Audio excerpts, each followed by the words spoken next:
Glória a Deus, a paz do Senhor. O Senhor é bom, sua misericórdia dura para sempre. Não há ninguém como nosso Deus. Ninguém que se assemelhe a Ele, ninguém. Todos os outros deuses são obras de mãos de homens. Tem boca, mas não falam. Tem olhos, mas não veem. Tem ouvidos, mas não ouvem. E som algum sai da sua garganta. Mas o nosso Deus está nos céus. Faz tudo o que lhe apraz. Ele é o Senhor da nossa vida. Glória a Deus por esse presente de estar aqui nessa noite. Vai abrindo sua Bíblia, Êxodo, capítulo de número 4, por gentileza. Enquanto você se localiza, eu quero falar da minha gratidão ao Senhor por estar aqui. Bispo Aguinaldo, dessa família que eu amo tanto. Vocês marcaram Xerém, a nossa vida, a nossa família. Vocês marcaram a igreja de Xerém, marcaram as outras igrejas, marcaram a localidade, que eu quero glorificar a Deus pela vida de vocês. Vocês são um presente. Que Deus continue abençoando toda a família, fortalecendo e sustentando sempre. E que a aliança que Deus estabeleceu com a nossa família sempre esteja de pé. Nós amamos vocês de verdade. Quero louvar a Deus por essa igreja. A Wesleyana é uma igreja que mora no meu coração há muito tempo. Meu pai se formou, foi consagrado a pastor na Wesleyana, e o começo da minha caminhada cristã foi aqui, na Igreja Metodista Wesleyana, e eu quero glorificar a Deus pela vida de cada irmão, pela vida de cada representante. Que Deus possa continuar abençoando a vida de vocês. Essa rosa florida que está aqui, Deus continue te abençoando, querida. Todas as irmãs, obrigada pela recepção, vocês são muito queridos. Que Deus continue abençoando essa igreja. Êxodo 4, versículo 10, quem achou diz amém. Amém. Eu tenho uma palavra de Deus ao seu coração.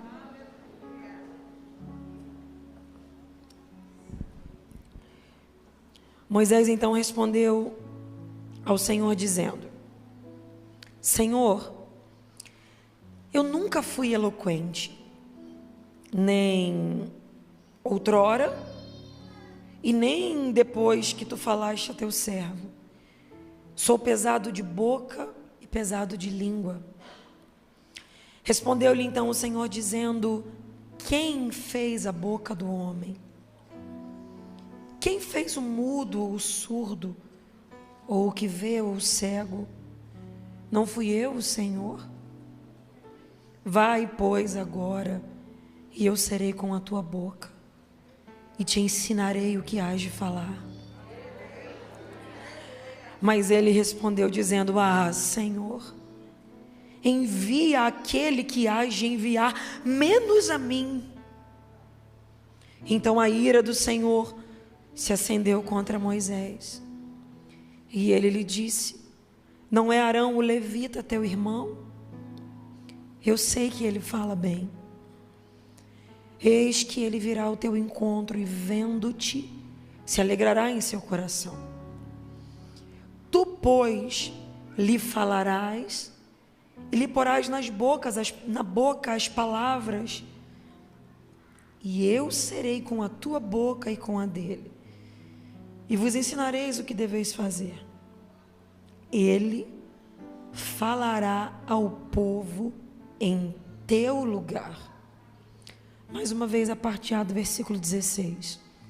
Ele falará ao povo em teu lugar.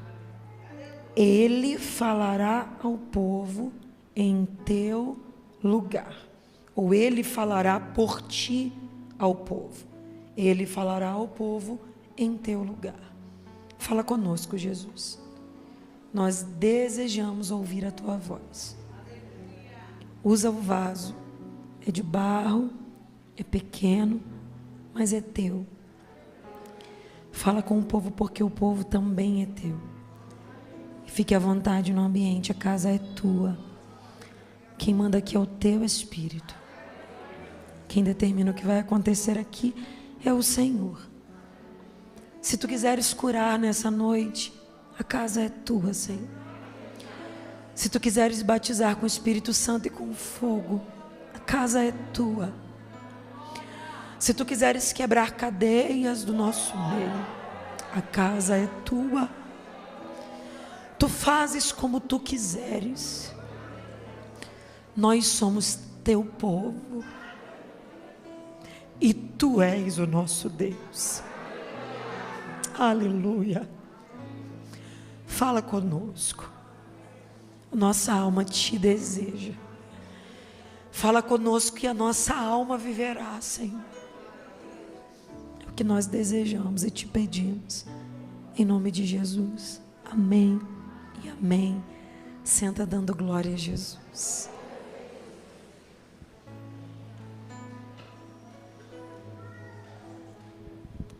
Irmãos, nós lemos alguns versículos do capítulo 4 do livro do Êxodo, que nos conta um pouco sobre como se deu o chamado de Moisés. O grande desafio que Deus apresentou a Moisés: libertar o povo de Israel do cativeiro egípcio. Eu não estou falando de algumas pessoas, eu não estou falando de 1.000, 10.000, 100.000, eu estou falando de milhões de pessoas. O povo hebreu no Egito já tinha alcançado uma marca de milhões de pessoas. E o desafio que Deus coloca diante de Moisés é: volta lá, porque você vai ser a pessoa que eu vou usar para libertar o meu povo. Como nós lemos aqui, você pode perceber, Moisés coloca alguns empecilhos e diz a Deus: olha, manda outro, menos a mim, porque o que o Senhor está querendo de mim, eu não tenho condições de fazer, uma vez que tenho dificuldade no falar. Sou pesado de boca e pesado de língua. Mas fato é que Deus queria Moisés. A pessoa que Deus decidiu cumprir esta missão foi Moisés. Libertar todo o povo hebreu do cativeiro egípcio. E vale lembrar que o Egito era a maior potência da época. Faraó era considerado um deus pelos egípcios. O que ele falava era lei. Se ele determinasse, estava determinado. Se ele ordenasse, estava ordenado. Moisés sabia quem era o Egito, Moisés sabia quem era Faraó, Moisés sabia a quantidade e a realidade do povo hebreu. Eles estavam cativos no Egito, eles estavam prisioneiros no Egito, mas eu preciso te lembrar que eles não foram parar no Egito como escravos.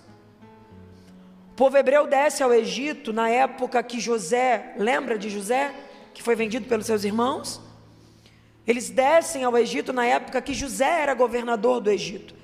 E por ser governador do Egito, José administrou bem os recursos do Egito. E quando houve uma fome na terra, o Egito era o único lugar que tinha alimento. Nessa ocasião, desce a família de José e alguns, aproximadamente uns 70 homens. Eles descem para buscar alimento e lá José prepara um lugar para que eles possam plantar, colher e viver. O José, que foi vendido pelos seus irmãos, e agora os irmãos reconhecem ele, e para sua família, ele prepara um lugar de destaque, um lugar separado no Egito. Eles não descem como escravos, mas Deus havia feito uma promessa ao bisavô de José. Quem era o bisavô de José? José era filho de Jacó, que era filho de Isaac, que era filho de Abraão. A Abraão Deus tinha dito: se você pode contar as estrelas dos céus, se você é capaz de contar os grãos de areia, então você será capaz de contar a tua descendência. Abraão, vou fazer a tua semente grande na terra, vou multiplicar a tua semente de tal forma que eles serão poderosos na terra. Só que você deve conhecer a história. A mulher dele era estéril, Sara, mas o milagre acontece. Sara gera Isaac, Isaac gera Jacó e Esaú, e de Jacó nasce José, os filhos de José, os irmãos de José, que mais à frente vão se tornar as 12 tribos de Israel. Pois bem, o tempo passa, chegamos agora ao Egito, José governando, seus irmãos descem para buscar alimento, reconhecem José, José prepara um lugar para que eles possam viver. Abraão já tinha morrido, Isaac já tinha morrido, só que a palavra que Deus liberou não tinha envelhecido, porque promessas de Deus não envelhecem com o tempo. O tempo não é capaz de anular a palavra que Deus liberou. No Egito eles estão, enquanto José está vivo, eles têm uma boa moradia no Egito. Só que morre José, morre a família de José, morre o povo da época de José, o faraó da época de José também morre. Aproximadamente uns 400 anos se passam. Se levanta um novo faraó, que não conhece a história de José, que não sabe da história desse povo, só olha para esse povo e vê que eles crescem absurdamente. Deixa eu tentar te fazer entender mais ou menos. Se os egípcios crescem 1, os hebreus crescem 10. Se os egípcios crescem 10, os hebreus crescem 100. Tudo com os hebreus é exagerado. O crescimento é exagerado, as coisas acontecem de forma acelerada. E é assim. Quem tem uma palavra de Deus sobre si precisa entender que as coisas vão acontecer de maneira exagerada. Só que na mesma proporção que o crescimento é exagerado, a perseguição também será exagerada. Pelo amor de Deus, seja a boca de Deus para quem está do seu lado e diga para ele, tenha maturidade para entender que do mesmo jeito que a palavra de Deus sobre tua vida te garante um crescimento exagerado, as lutas e as guerras também serão exageradas. Me dá retorno aqui, por favor. Por gentileza. Você tem que ter maturidade para lidar com isso. Você tem que entender que a palavra de Deus sobre você, a mão de Deus sobre você, te faz viver coisas que os outros não vivem. E embora isso seja um benefício para você, isso causa um constrangimento em quem não tem o que você tem. Aleluia.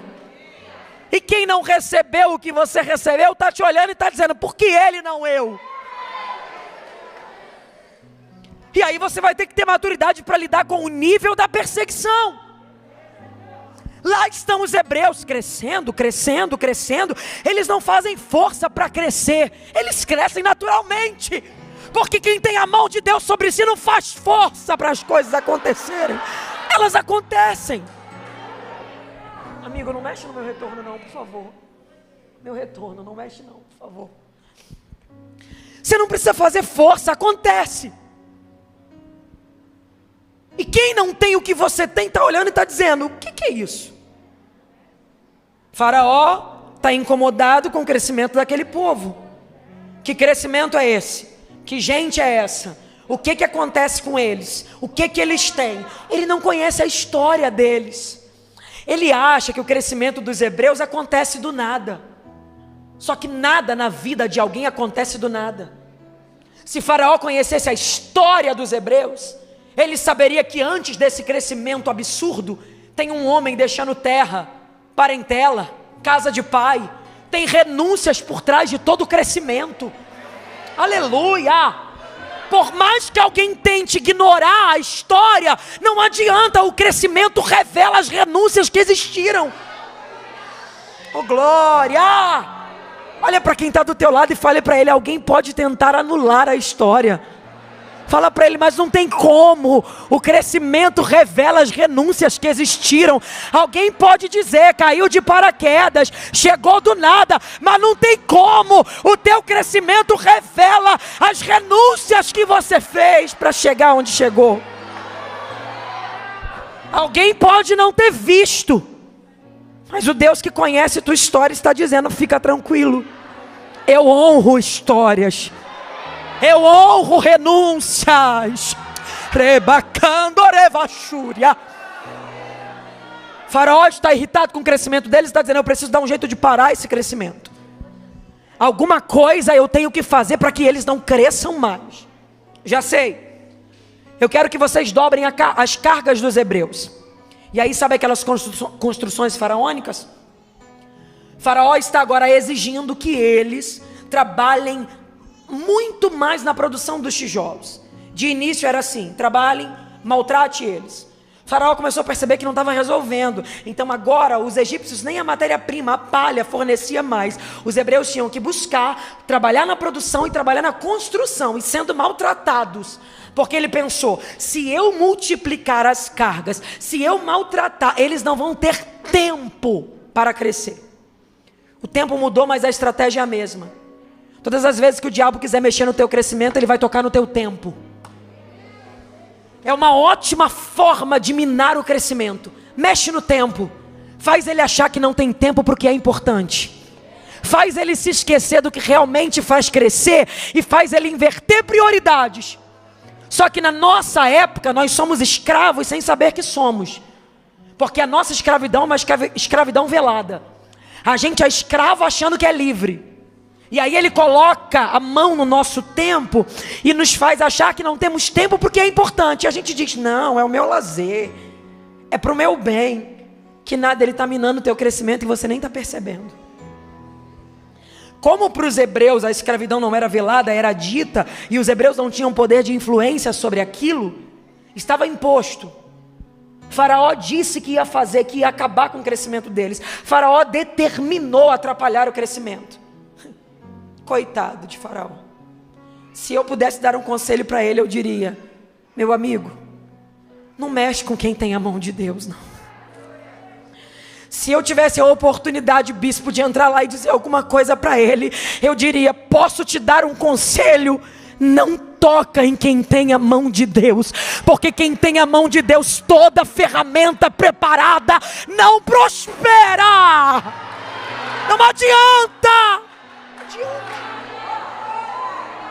Ninguém bloqueia o crescimento desse povo. Ninguém mina ou mingua o crescimento desse povo.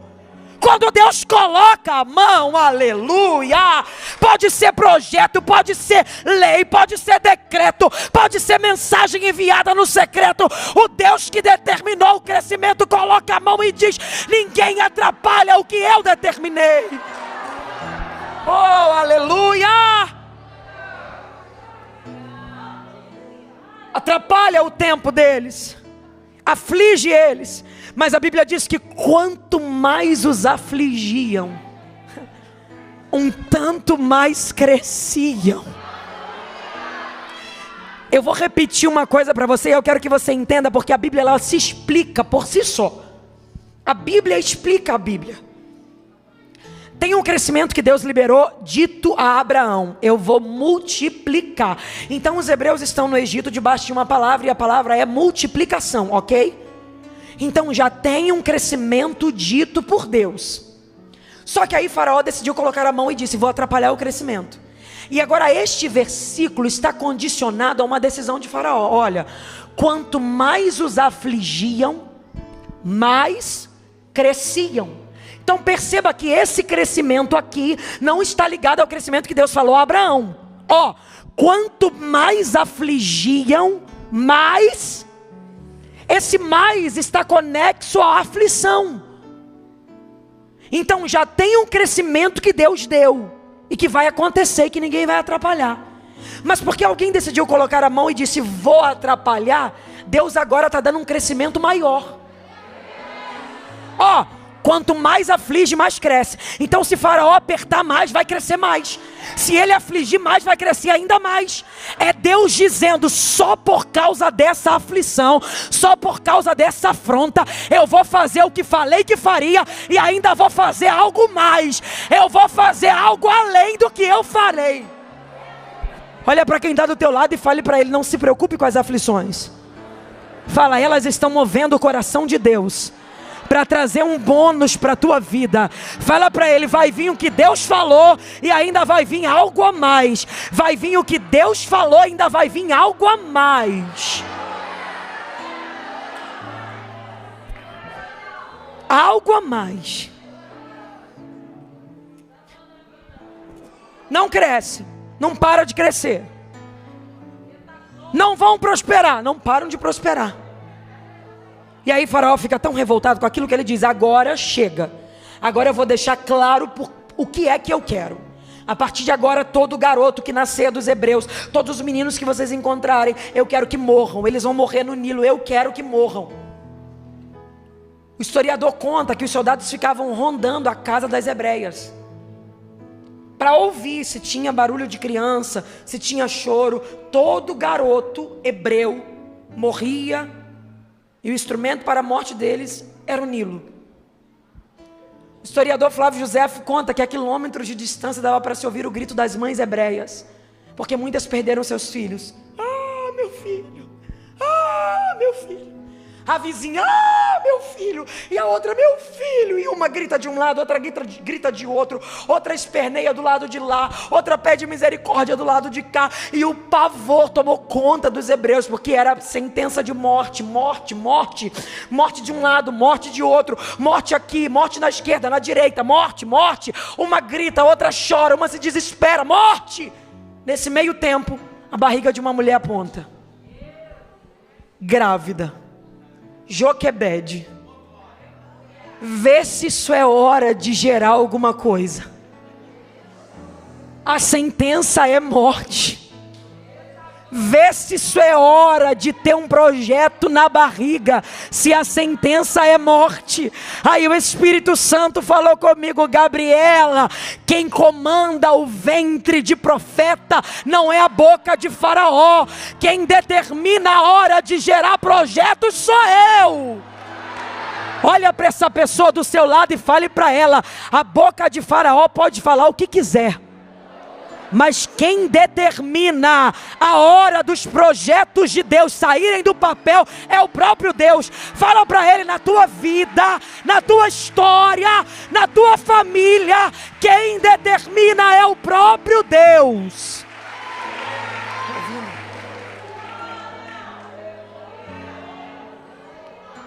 Alguém pode tentar,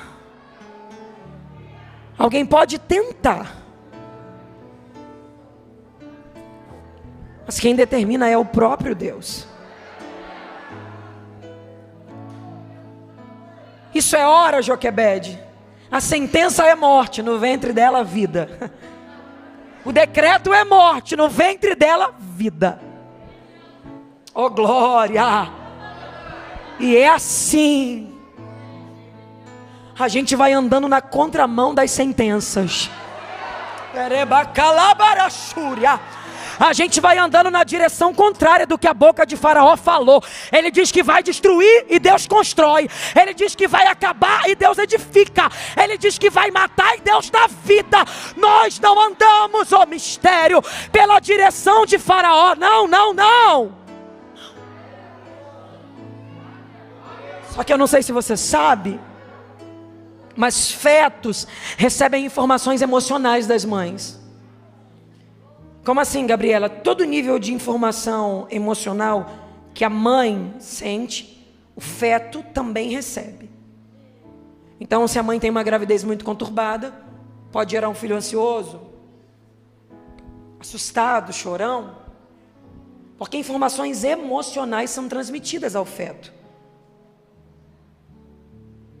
Então o garoto está no ventre, a barriga crescendo, uma mãe grita de um lado que perdeu o filho, a outra grita do outro, e o que tá sendo passado para ele é morte, morte, morte. Imagina o desespero dela: o que eu vou fazer com essa criança? Faraó vai achar, vai matar. Senhor, guarda meu filho, Senhor. E o coração acelera quando ouve alguém gritando, dizendo: meu filho morreu. Porque a nossa tendência é achar que o que aconteceu na vida dos outros vai acontecer na nossa. A gente usa a régua das pessoas como padrão para nós.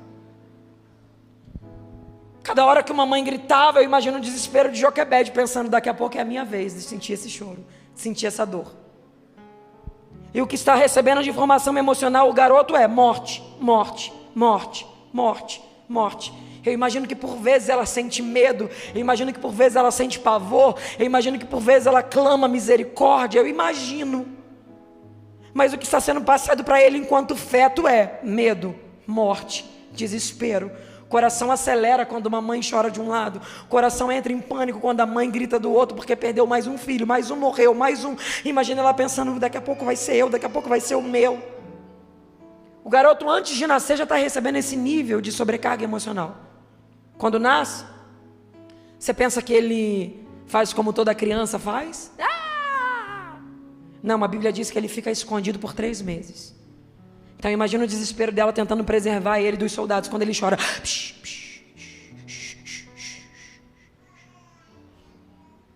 3 meses mantendo ele escondido, para que ninguém ouça, para que ninguém saiba. 3 meses escondido. Antes de nascer recebe sentimentos, emoções de morte, de medo. Quando nasce é escondido, como se já não bastasse para essa criança tudo isso. Depois de 3 meses a mãe dele já não pode mais esconder ele. Sabe o que ela faz? Coloca ele dentro de um cesto e coloca as margens do rio Nilo, cesto de juncos, coloca ele às margens do Nilo nos juncos, e lá está Moisés abandonado no Nilo. Ah, Gabriela, não, aí você pegou pesado demais, porque Moisés não foi abandonado, porque a irmã dele, Miriam, estava na lateral do rio olhando para ver o que ia acontecer com ele. Pois é, eu sei que a irmã dele estava lá, mas você acha que ele sabe? Ele, enquanto criança, dentro de um cesto, chora e não tem colo, grita e não tem ninguém para acalentar. Qual é o sentimento? Abandono. Prova é que a Bíblia diz que a filha de Faraó desce para tomar banho no Nilo, olha o cesto, manda uma criada buscar, e quando ela abre, o garoto estava chorando. Eu não sei por quanto tempo ele chorou, eu não sei por quanto tempo ele gritou, mas eu sei que o sentimento que se dá quando se grita e está sozinho num lugar, para uma criança que não sabe que está sendo vigiado, é: me abandonaram. E como se já não bastasse isso, informações de morte no ventre, escondido nos primeiros meses, abandonado depois, agora a filha de Faraó acha ele. E eu já preguei sobre isso e acho linda essa história, mas vamos olhar pela ótica do Moisés, tá? Ele vai ser criado pela filha do Faraó. Ah, Gabriela, vai virar príncipe do Egito. Tem noção da riqueza que Moisés vai ter? Moisés vai ser milionário. Pergunta a ele se ele não troca toda essa riqueza para ficar com a família dele. Pergunta a ele se ele não quer ficar com o povo dele. E como se já não bastasse, a filha de Faraó ainda entrega ele para a própria mãe, para que a mãe o amamente. Ai, que lindo, isso aí é profético, porque a filha de Faraó paga a mãe para poder amamentar ele. Vamos olhar pela ótica dele agora. O menino cria um vínculo com a mãe, para daqui a pouco ter que fazer isso, ó. E ser levado para um lugar que ele não quer ir, que ele não escolheu, longe da família, vendo os seus irmãos ficar com a sua família e ele não pode ficar. Olha o nível de traumas que estão sendo gerados no coração desse rapaz. Vai para o palácio. A melhor comida é de Moisés, a melhor roupa é para ele, os melhores sapatos. Moisés é príncipe do Egito, filho da filha de Faraó, é educado. Toda a ciência do Egito Moisés aprende, toda a educação do Egito Moisés aprende. Ele aprende matemática, ele aprende sobre física, ele aprende sobre como construir as coisas, ele aprende sobre os deuses do Egito. Moisés recebe a melhor educação, Moisés recebe tudo de melhor que tem no Egito, tudo de melhor. Mas quer que eu te prove que tem alguma coisa mal resolvida dentro dele? Depois de 40 anos sendo muito bem educado, um dia ele saiu observar as terras e vê um egípcio maltratando um hebreu. Bom, como Moisés foi muito bem educado, o que a gente acha que ele vai fazer? Vai usar toda a educação que ele recebeu e vai dizer: querido egípcio, com toda a educação de príncipe que eu tenho, não maltrate o irmão. Ao contrário disso, a Bíblia diz que ele mata o egípcio e esconde na areia. O que Moisés está fazendo aqui? Colocando para fora alguma coisa que está guardado dentro dele há anos. Tanto é que no outro dia ele retorna, mais um tempo depois ele retorna e tem um hebreu maltratando um hebreu. Aí já é o povo dele. Você acha que ele mata o hebreu? Não, ele conversa. Ele sabe que está num povo que não é dele, numa cultura que não é dele, vendo o povo dele ser maltratado e não poder fazer nada. Isso gera revolta nele. E agora, depois de matar o egípcio, ele tem que fugir para o deserto. E alguém pode olhar e pensar: Gabriela, que história pavorosa é essa? Deixa de ser príncipe e vai para o deserto? Pois é, porque o Egito ensinou tudo para Moisés, tudo. Mas teve uma coisa que o Egito não foi capaz de ensinar. E era exatamente o que Deus tinha chamado Moisés para ser. Deus chamou Moisés para ser pastor. E o Egito nunca pôde ensinar Moisés a pastorear. Mas Deus, quando quis lapidá-lo sobre o seu chamado, Deus o conduziu a um deserto. Porque toda vez que Deus quiser te ensinar sobre o teu chamado, não vai ser no palácio, vai ser no deserto. Toda pessoa que Deus quer refinar para o chamado que tem, Deus o convida a um deserto. Os desertos de Deus são pedagógicos. Os desertos de Deus são didáticos. Os desertos de Deus são uma lapidação para o propósito que Ele tem na tua vida. Lá está Moisés caminhando para o deserto de Midian. E alguém vai me ouvir e vai dizer: Gabriela, eu odeio o deserto. Gabriela, o deserto é a pior fase. Que nada. No deserto, Moisés conhece uma mulher. Como é o nome dela? Zípora. O que Zípora é? Pastora. No deserto, ele conhece o pai de Zípora. O que o pai de Zípora é? Pastor. Sabe pastorear, Moisés? Sei não. Deixa que eu te ensino. Tem ovelhas, Moisés? Tenho não. Se preocupa não, meu pai tem. Deixa eu liberar uma palavra de Deus sobre tua vida. Talvez você não entenda o deserto que você está vivendo e não compreende por que está passando o que está passando, mas eu vim como boca de Deus dizer a você: isso é parte do ensino de Deus para o chamado que Ele tem na tua vida. Você se questiona, se indaga, reclama, porque do nada a vida virou de cabeça para baixo. Não é do nada, é a mão de Deus sobre você dizendo: chegou a hora do meu chamado na tua vida começar a acontecer. Mas eu ainda quero liberar outra palavra profética. Neste deserto, Deus vai te ligar com pessoas certas. Faz uma cara de profeta. Eu sei que não existe isso, mas é para dar emoção, tá? Eu vou te ensinar como é que é profeta lá de Xerém, de onde eu vim. Franze a testa, fecha um pouco o olho na medida. Não olha devagar não, olha rápido para dar medo. Olha nos olhos dessa pessoa e fala para ela: este ano, Deus vai te aliançar com pessoas que saberão fazer o que você não sabe. Fala: Deus vai trazer para perto de você gente estratégica, gente que vai te acrescentar, gente que vai trazer coisa boa para a tua vida. Deus vai te conectar a pessoas certas. Deus vai tirar do teu caminho quem não acrescenta. Deus vai levar para longe quem não edifica. Deus vai te afastar de quem te atrapalha. E este será um ano de alianças verdadeiras. Ano de alianças verdadeiras. Alguém vai dizer: precisava te conhecer. Fulano quer te conhecer. Como? Nem sabia que ele sabia da minha existência. Pois é, Deus já está trazendo para o teu deserto a pessoa certa, que vai te ensinar o que você não sabe. Oh, pelo amor de Deus, eu estou sentindo graça de Deus aqui. Olha para essa pessoa e fala para ela: Deus vai trazer gente certa para o teu lado. Deus vai te apresentar os amigos dele. Deus vai te conectar com os amigos dele. Oh, glória! Nesse ano, Deus não vai mais te apresentar os seus amigos. Nesse ano Deus vai te apresentar os amigos dele. E os amigos de Deus serão teus amigos. Aleluia!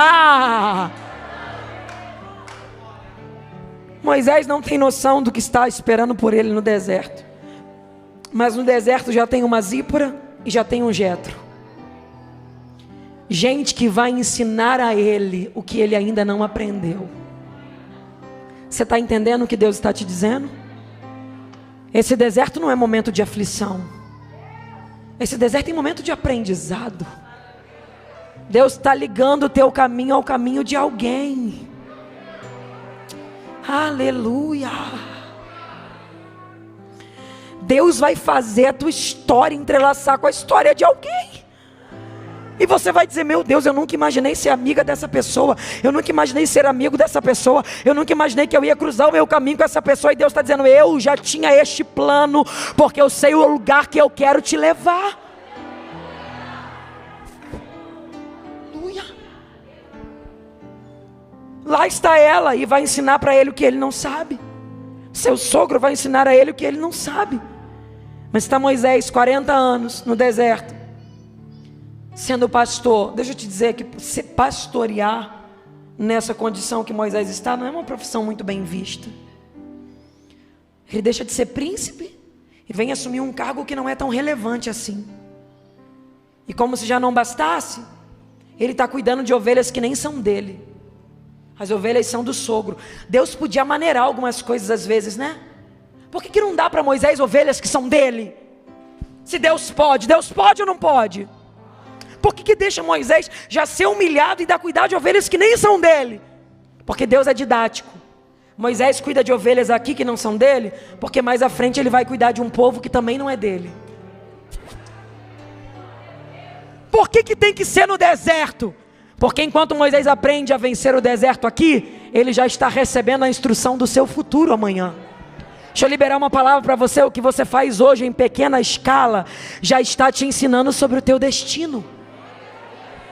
Cada dia desse deserto que você vence é uma linha do mapa do teu futuro que você escreve com a caneta de Deus. Aleluia! Alguém está me ouvindo e está dizendo: Gabriela, eu estou contando moedas. Conta mesmo e aprende a administrar. Porque quando a empresa que Deus prometeu chegar na tua mão, você já vai ter experiência sobre este deserto. Gabriela, eu estou lidando com uma família tão complicada. Minha família é difícil. Aprende mesmo a lidar com ela. Porque cada dia que você vence nessa família é uma escola de Deus para você aprender a lidar com o rebanho que Deus vai colocar na tua mão, Moisés. O teu chamado já está sendo preparado por Deus. Glória. Até que um dia, depois de 40 anos, já tem 80 anos, Moisés decide que vai até o Horebe. E nesse dia ele quer dar uma comida melhor, uma pastagem melhor às ovelhas. Lá está ele indo ao Horebe. Como o lugar é deserto, é normal sarças pegarem fogo. Por causa da condição climática, a sarça era um arbusto seco no deserto. Então era normal entrar em combustão e queimar. Moisés está indo ao Horebe e percebe que tem uma sarça pegando fogo. Mas como é normal, ele está indo para o Horebe. O Horebe é para cá. E a sarça está pegando fogo. E imagina ele pensando: daqui a pouco queima. As outras queimam, essa aqui vai queimar também. E ele está indo e a sarça não queima. Pega fogo e não consome. E ele está indo e pensa: daqui a pouco vai queimar. Mas a sarça pega fogo e não queima. Pega fogo e não queima. As outras pegam fogo e queimam. Essa pega fogo e não queima. Moisés está vendo que tem alguma coisa de diferente nela. O fogo queima em volta, mas a sarça não consome. E o normal é o fogo consumir a sarça. Mas essa, o fogo não consome. A Bíblia me diz por quê. Porque Deus estava no meio da sarça. O normal é o fogo consumir. Mas quando Deus está no meio, o que é para consumir não consome. Deus no meio te faz resistir a guerras irresistíveis e vencer crises invencíveis. O segredo da tua vida é Deus no meio. Você para pensar como é que você teve força para ficar de pé. É tanta luta, é tanta prova em você. O diabo se levanta em você, pedrada em você, afronta em você. Tem gente que por muito menos largou tudo em você. Quem te olha não entende e está se perguntando o que é isso. Mas você sabe que o segredo da tua vida é Deus no meio. Deus no meio do teu trabalho. Deus no meio da tua família. Deus no meio. Olha para quem está do teu lado e fala para ele: se eu te contar as guerras que eu venci, nem você vai entender como é que eu ainda estou de pé. Fala para ele: tem horas que nem eu entendo, mas eu agradeço, Alabacandarabachúria, porque eu sei que é Ele.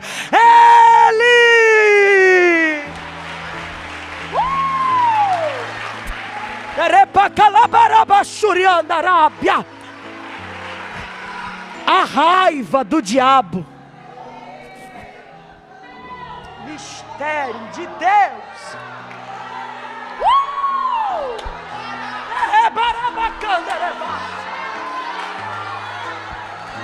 A raiva do diabo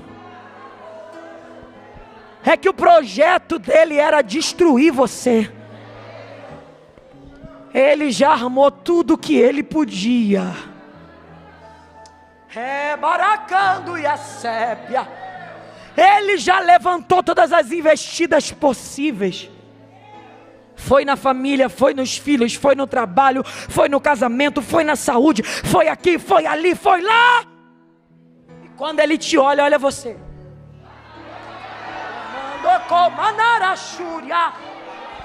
Ele está dizendo: o que é isso? O que esse crente tem?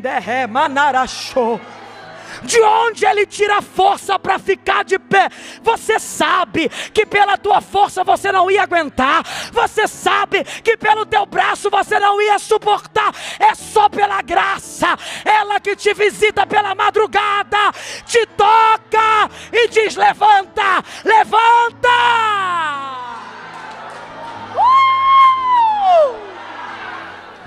Oh, que a manguia sérvia. Se não fosse Deus no meio. Deus está aqui. Moisés percebe que a sarça pega fogo, mas não consome. Ele diz: eu vou olhar para ver o que está acontecendo. Deus está aqui já há muito tempo, presente, mas está quieto. Deus presente, mas quieto. Porque a presença de Deus não significa que Ele vai se manifestar.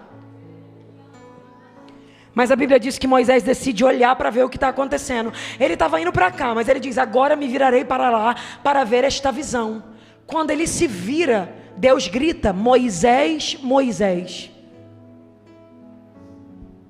E aí o Espírito Santo de Deus me disse: Gabriela, eu já estava presente, mas não me manifestei. Porque as minhas manifestações são reservadas àqueles que têm coragem de abrir mão das suas próprias rotas para se submeter à minha rota. Tem hora que a gente vai ter que abandonar o caminho que a gente estabeleceu. Tem hora que a gente vai ter que abandonar o projeto que a gente fez. Tem hora que a gente vai ter que abandonar o sonho que a gente sonhou, só para olhar para Ele e dizer: fala o que tu queres de mim. Eu não sei qual é a rota que você vai ter que deixar hoje, mas tem manifestações dos céus esperando você. Deus está dizendo: vem rápido, porque eu quero te usar como prometi.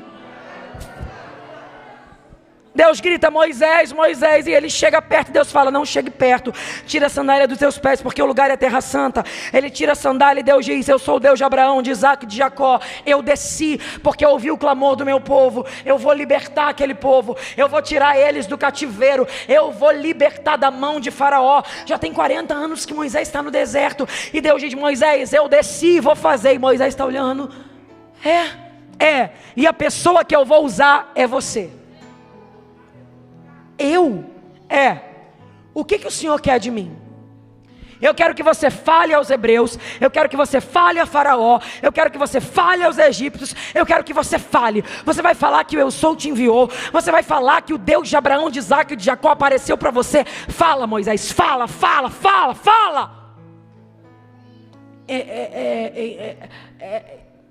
Então, tem um problema. Eu sou pesado de boca e sou pesado de língua. Alguns acreditam que ele era gago, outros acreditam que ele tinha dificuldade de se expressar. Eu não sei exatamente o que é essa debilidade, se é um trauma ou se de fato é uma má formação na sua boca, mas eu sei que Moisés está olhando para Deus e está dizendo: a área que o Senhor quer usar não funciona. Pensa comigo, depois de 80 anos sem falar bem, você acha que ele já não acostumou que aquela área não anda? Claro. Depois de 80 anos convivendo e não falando bem, você acha que Moisés já não aceitou que aquela área não funciona? Claro. Deus quer um conselho? Se eu estivesse lá: usa os olhos de Moisés, porque ele enxerga bem. Não, eu quero usar a boca. Deus, usa os pés de Moisés, porque ele anda bem. Não, eu quero usar a boca. Deus, usa as mãos de Moisés, porque elas funcionam. Não, eu quero usar a boca. Por que é que Deus está querendo usar uma área que não funciona? Aleluia! Olha para essa pessoa que está do seu lado e diga para ela: nesse culto, Deus te trouxe aqui para resolver questões antigas. Fala para ele: hoje Deus vai tocar numa área, não na que funciona, mas que há muito tempo já não funciona, e você já se acostumou, já aceitou, já entendeu que não dá certo, mas ele desceu aqui para dizer: a partir de hoje eu vou tocar e vou fazer dar certo. Oh, meu Deus do céu. Gabriela, eu já consegui me acostumar em ser frustrado nessa área. Pois é, mas desacostuma hoje, porque Jesus vai tirar essa frustração. Gabriela, eu já consegui internalizar. Na minha vida tudo anda, menos aqui. O Deus que desceu lá em Midian, desceu aqui em Petrópolis hoje. Aleluia! Oh, rebaracandaravassa.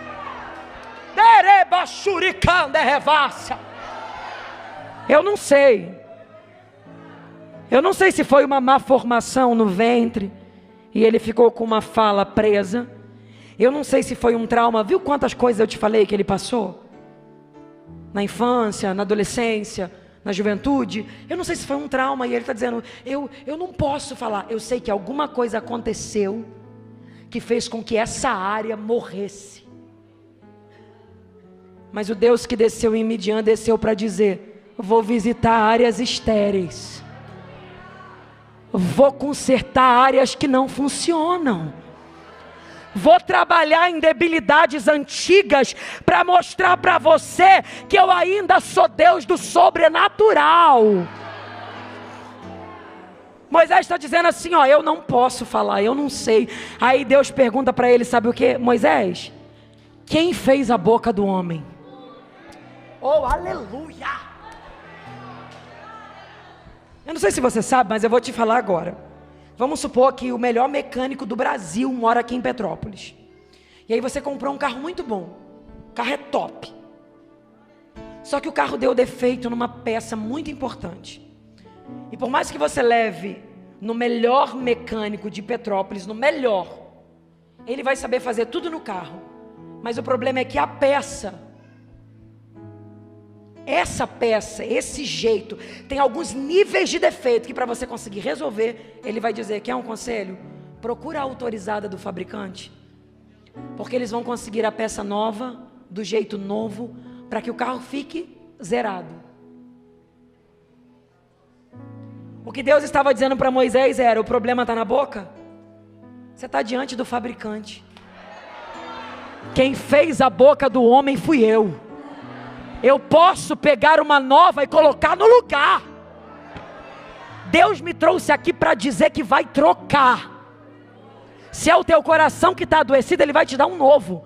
Se é tuas emoções que foram adoecidas, Ele vai te dar novas. Se é a tua vida espiritual que está enferma, Ele vai te entregar uma nova. Ele está dizendo, você está na autorizada do fabricante, e eu vou te entregar uma peça nova hoje. Essa frustração vai embora. Esse sentimento de incapacidade vai embora.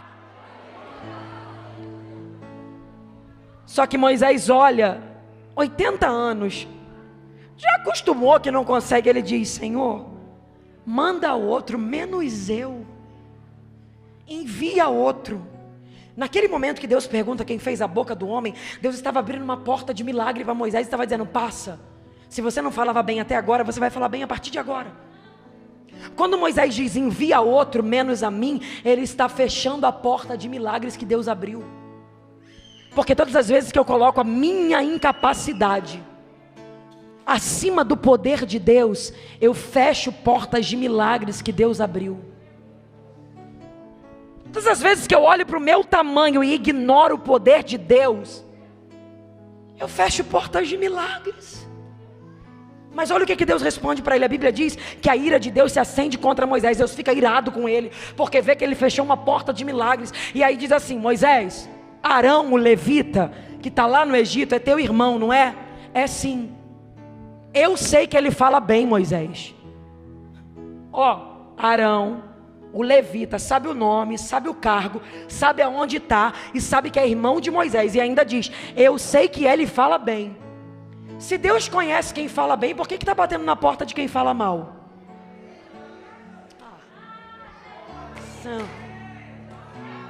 Ele me trouxe aqui para dizer, se fosse por capacidade, eu chamava outros. Mas não é por capacidade, eu quis você, eu gostei de você, eu conheço a tua história, eu quero te honrar. Eu estou sentindo graça de Deus aqui.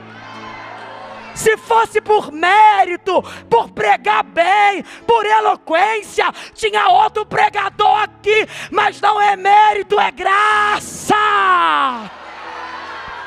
Olha para essa pessoa que está do seu lado e fala para ela, Ele te quis. Fala, Ele se apaixonou pela tua história. Fala, Ele sabe o tanto de dor que você viveu, Ele conhece a tua trajetória, Ele sabe da tua infância, Ele olhou para você e falou, eu vou te compensar, eu vou te honrar, eu quero você. Labarabacalabarachúria, bequiabando iacébia, rebaracando revachúria. Ele te quis. Tinha gente melhor, mas Ele quis você. Tinha gente mais capacitada, mas Ele gostou de você. Ele gostou desse teu coração que não desiste de crer. Mesmo com tantas guerras, tantas impossibilidades, Ele olhou para você e falou,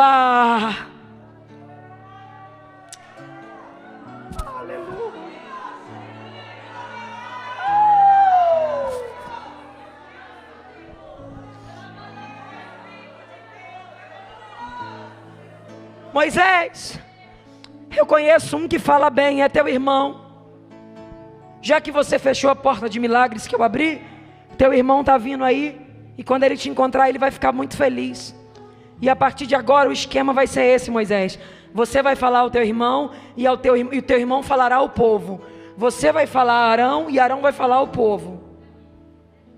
Só que a Bíblia diz assim, e o Senhor disse a Moisés, Arão falará ao povo em teu lugar. Calma aí. Arão falará ao povo em teu lugar. No lugar de quem? De Moisés. Significa então que o lugar de fala era de Moisés. E é por isso que o tema dessa mensagem é: ninguém no meu lugar. Ninguém. Eu não vou fechar as portas de milagres que Deus abriu. Eu não vou deixar a minha incapacidade deixar roubar a minha fé e a de acreditar que Deus pode me surpreender. Eu não vou deixar a minha realidade me fazer desacreditar do tamanho da promessa que Deus tem na minha vida. Ninguém vai florescer no meu lugar. Hoje eu vou voltar para casa acreditando que eu sou pequeno, mas meu Deus é grande, que eu não posso, mas meu Deus pode, que eu não tenho, mas meu Deus tem. Ninguém vai florescer no meu lugar. No meu lugar quem vai florescer sou eu. Olha para essa pessoa e fala para ela: ninguém no meu lugar. Diz para ela a partir de hoje, fala: você vai me ver florescendo onde Deus me plantar. Fala para ele: eu vou desfrutar de tudo, das grandezas de Deus, do chamado de Deus, da promessa de Deus. Ninguém vai florescer no meu lugar, ninguém. Eu não vou mais ficar olhando e falando: eu não posso, eu sou um coitadinho, o senhor não está vendo aqui, ó, eu não sei falar, olha as minhas limitações. Deixa eu te ensinar uma ilustração que Deus me ensinou e eu vou passar ela para vocês. Eu estou encerrando agora a oportunidade, mas eu vou ensinar o que o pessoal da igreja faz quando o pregador vai encerrar, bispo. Sem o pregador saber, ele fala: gente, estou encerrando. Aí todo mundo faz assim, ó. Mas é espontâneo, o pregador não pede, não fica passando essa vergonha que eu estou passando aqui não, tá? Vamos fingir que eu não passei esse mico. Então agora eu vou encerrar, gente. Que falsidade, Senhor.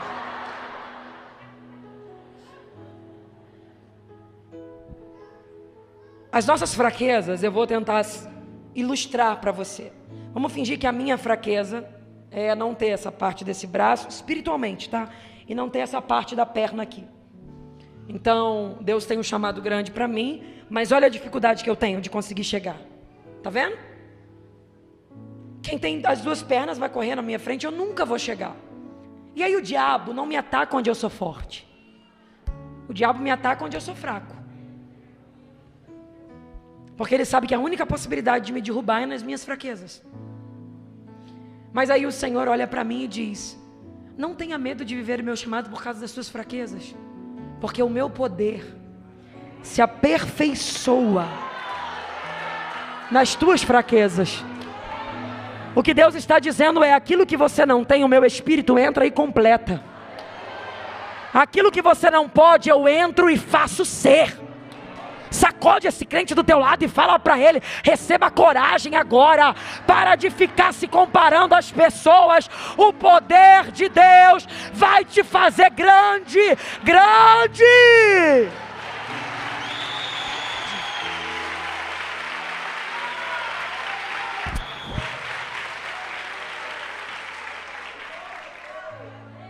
E aí, nunca teve líder como Moisés, eu preciso que você saiba disso. Mar abriu, coluna de fogo, coluna de nuvem, maná do céu. Toda palestra de liderança, curso de liderança que eu vou, o homem mais falado é Moisés. Moisés.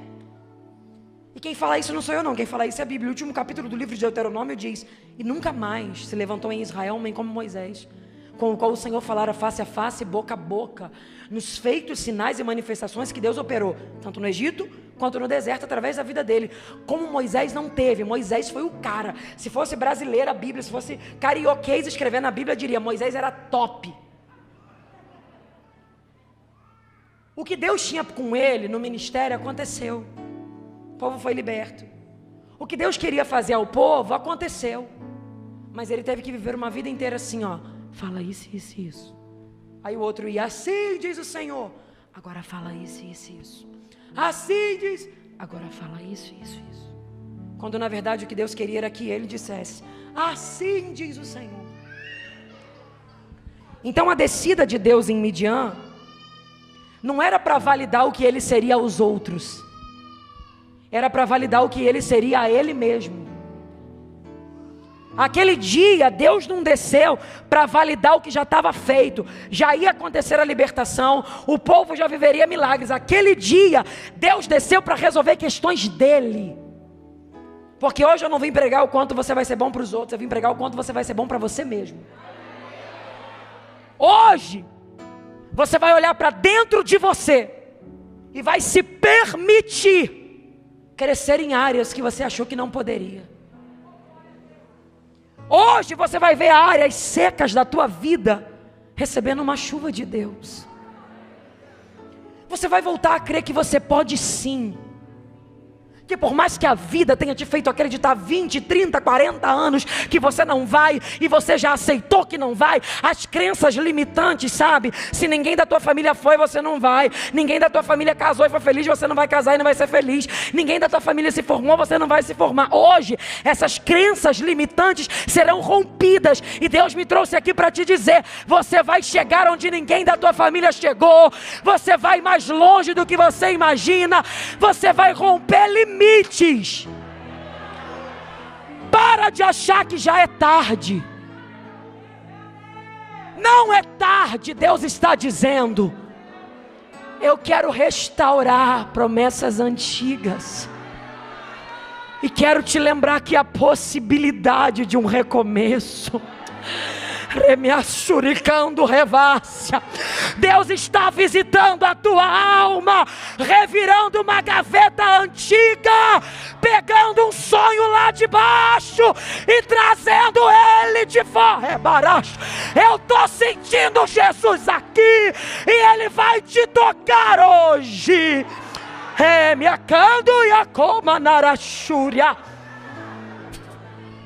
Tu não vai depender de que ninguém floresça no teu lugar.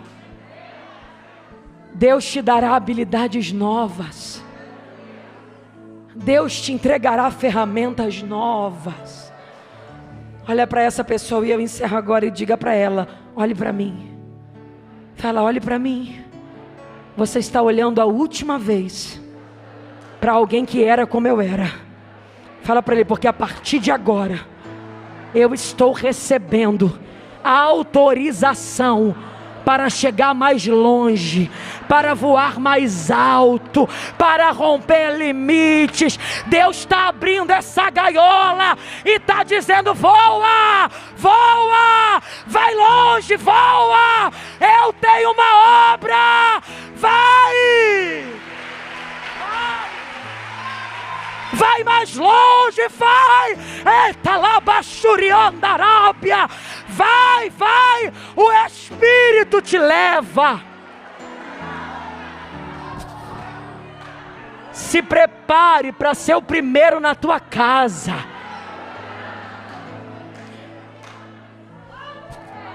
Oh, eu estou sentindo Jesus aqui. Se prepare para elevar o nível da tua cidade. Alai, derreva, Xúria. Você pensa que se eu olhasse para o histórico da minha família eu estaria aqui? Quem é o pregador da minha família que Deus levantou? Ninguém. Mas ele visitou a minha casa e falou: você acredita? Eu falei: eu acredito.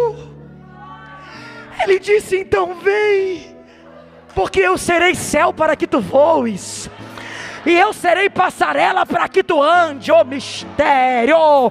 Deus quer te levar além dos teus próprios limites.